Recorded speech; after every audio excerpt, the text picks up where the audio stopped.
has historically displayed a lot of depth in their pushers. I expect this B team time to be under 2:10. Mm-hmm. And speaking of time, that's a pretty strong call. 8, we'll see, 7, Alan. 6, 5, 4, 3, 2, 1. Ready, set.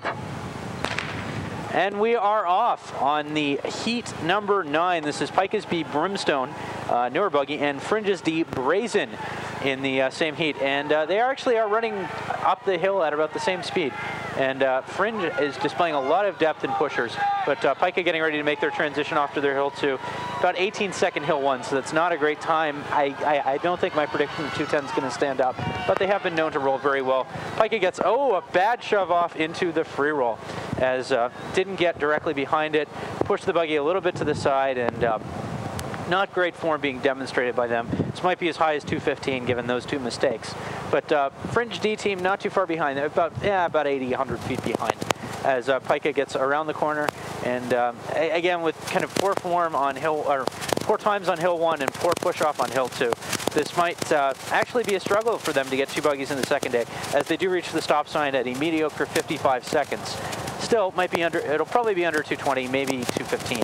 As PiKA gets their first flagger, comes up towards their second flagger.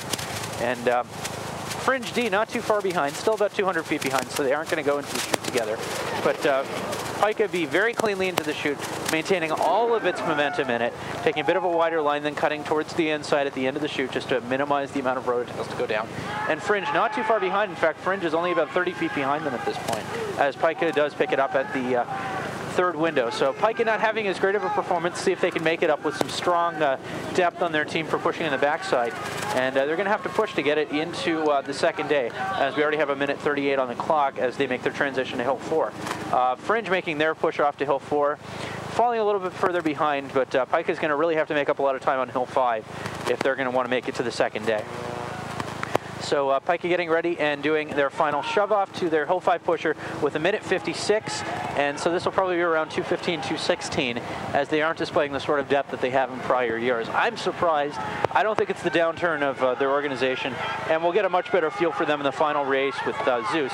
But they are coming up towards the finish line, and it looks like they're going to cross the finish line at a time of 2 minutes and 17 seconds. Should be enough to put him into the second day, but a little bit of a disappointing performance, especially from a weak hill 2 push and a weak hill 1 time. And coming across just behind them is Fringe at about 2:28, 2:30. Looks like Fringe is, with their D team, isn't going to make it in the second day. But still, when you can pull a D team and have them perform under 2:30, that does say a lot about the depth of your organization. Yeah, still a strong finish for PiKA. It'll put them in the top 5.